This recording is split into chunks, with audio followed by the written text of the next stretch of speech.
Donc, bonjour à tous. Donc, aujourd'hui, je vais vous raconter 3 histoires autour, du design. Donc, c'est 3 histoires, 3 petites, anecdotes, je dirais. Hop. On va commencer par la première, qui est la première histoire donc autour de, l'Azerty. Je pense que tout le monde, connaît, mais peut-être tout le monde ne connaît pas vraiment l'histoire, de l'Azerty.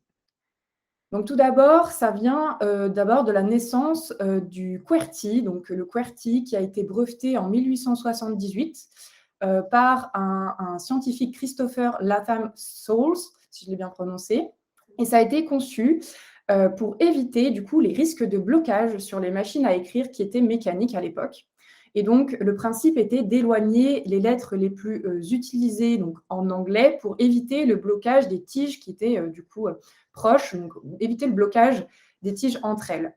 Et donc, la disposition du coup QWERTY tire son nom des 6 premières touches qui sont rangées donc de manière alphabétique supérieure. Et donc, en France, on a eu la même problématique pour les machines à écrire. Et donc, pour résoudre cette problématique, on a créé donc l'Azerty qui est donc apparu au cours du 19e siècle. Et donc, c'était vraiment une déclinaison de certaines machines à écrire américaines QWERTY. Donc, on a repris ces machines-là et on les a formées en Azerty. Et après, avec l'arrivée du mécanique et du numérique, les problèmes de tiges mécaniques bloquées ont disparu. Et donc, pourtant, on utilise toujours le QWERTY et l'Azerty comme clavier, puisque ça a été longtemps donc, un standard en France, avant du coup la description de la norme AFNOR de 2019. Parce qu'en fait, à la différence de nos voisins européens, les claviers français, eux, n'avaient pas de normes figées. Et donc, la disposition des lettres était la même, mais celle des caractères spéciaux variait d'un fabricant à l'autre. Et donc, le gouvernement a émis la volonté de faire évoluer et du coup de résoudre cette fameuse problématique avec l'aide de l'AFNOR. L'AFNOR, c'est quoi? C'est l'Association française de normalisation. Et donc, c'est l'organisation française qui représente la France auprès de l'Organisation internationale de la normalisation, l'ISO, que peut-être vous entendez des fois. Et donc, l'AFNOR a initié le projet d'élaborer un nouveau modèle de clavier et donc de proposer notamment des majuscules accentuées et des caractères spéciaux spécifiques aux pays francophones comme la Belgique, la Suisse, le Canada et bien sûr la France. Et donc, comme vous pouvez le voir là sur cette photo, il s'agit vraiment des claviers que l'on a tous du coup aujourd'hui. Voilà, ça c'était l'histoire donc de l'Azerty. Et maintenant, je peux vous parler d'une autre histoire, qui est l'histoire du coup du Macintosh 128K, mais surtout l'histoire des touches manquantes de ce fameux Macintosh. Alors, tout d'abord, je vais vous raconter un petit peu l'histoire du projet Macintosh qui a débuté à la fin des années 1970. Donc, c'est Jeff Raskin, qui était donc employé d'Apple depuis quelques années et qui a eu du coup l'idée de créer un ordinateur simple d'utilisation et surtout peu cher, et donc accessible aux consommateurs moyens. Il a présenté son idée à l'un des 3 fondateurs d'Apple Computer, donc Mike Markkula, en mars 1979.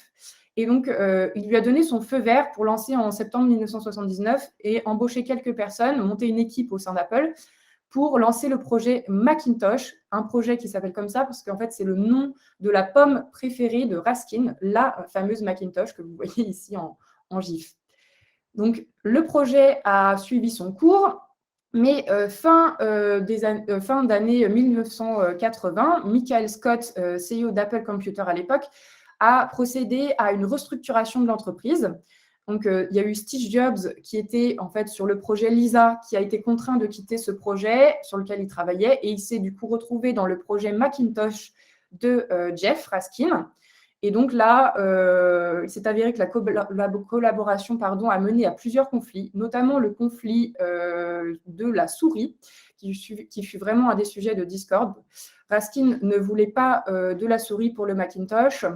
Il préférait des touches de clavier dédiées au pointage, alors que Jobs, au contraire, lui, voyait un réel avantage à l'utilisation du coup de la souris avec le Macintosh. Donc, Steve Jobs, finalement sorti vainqueur de la confrontation, puisque la souris a vraiment fait du coup son apparition chez Apple avec le Macintosh. Alors, Steve Jobs décida de retirer les flèches directionnelles dans le but aussi de forcer un petit peu l'évolution de l'expérience utilisateur. Et donc, en enlevant les flèches directionnelles, donc ces fameuses touches, les utilisateurs devaient se familiariser justement avec l'usage de la souris. Et du coup, de plus, avec l'absence de ces commandes directionnelles, ça a aussi du coup obligé un petit peu les concepteurs et développeurs de logiciels à créer justement des interfaces graphiques qui ne répondaient pas forcément, pas que du coup aux lignes de commande, mais aussi du coup à l'usage du coup de cette fameuse souris. Donc c'était un sacré pari, mais qui a payé du coup lorsqu'on voit du coup l'évolution vraiment de nos interfaces d'aujourd'hui. Et du coup, pour finir, le Macintosh 128K est du coup vraiment le premier ordinateur personnel qui utilisait une souris et une interface graphique. Donc, c'est vraiment le mariage des deux qui a vraiment fait le succès commercial de ce premier ordinateur personnel. Donc, ça, c'était vraiment l'histoire du Macintosh et de ses touches. Et je vais finir par la troisième petite histoire, qui est l'histoire du coup de la naissance des post-it. Puisque nous, en tant qu'UX designer, le post-it, c'est sacré. Donc peut-être que voilà, on n'est peut-être pas au courant vraiment de la naissance et de comment est né ce fameux post-it. Donc tout d'abord, c'est dans les années 1980, dans les laboratoires de l'entreprise 3M, une entreprise qui développe pour le marché du grand public des produits du quotidien, par exemple des produits de bricolage, de papeterie ou de ménage, qui a vraiment du coup décidé de lancer un nouveau type d'adhésif. Et donc, le projet a été mené par le docteur Spencer Silver, qui était scientifique chez 3M, et donc qui cherchait du coup à créer des adhésifs résistants. Il créa un adhésif collant légèrement aux surfaces, mais sans y coller réellement, donc une colle qui ne collait pas, comme ils appelaient ça. Et donc, persuadé que cette découverte avait un réel intérêt, Silver en a parlé à ses collègues pendant des années, mais ne trouvait pas une réelle application à ce nouveau type de colle. Donc, quelques années se sont écoulées avant qu'un jour, un autre scientifique du nom de Art Fry, que vous voyez ici, frustré par les marque-pages qui tombaient de son livre de chorale, a une idée d'application. Il lui fallait en fait des bouts de papier collant légèrement aux pages, mais sans les détériorer. Et donc, il a fait un partenariat avec Silver. Ils commencèrent du coup à concevoir des marque-pages adhérents et il y a eu quelques évolutions et finalement, ils commencèrent à écrire des notes sur ces fameux marque-pages, ce qui a donné du coup la naissance des notes adhésives, donc les fameux post-it. Donc aujourd'hui, on en trouve des dizaines sur nos bureaux de toutes les couleurs. Et voilà, lorsqu'on a des ateliers de conception, on peut facilement utiliser ces fameux post-it qui sont facilement décollables et recollables par la suite. Voilà, c'était les trois petites histoires autour du design.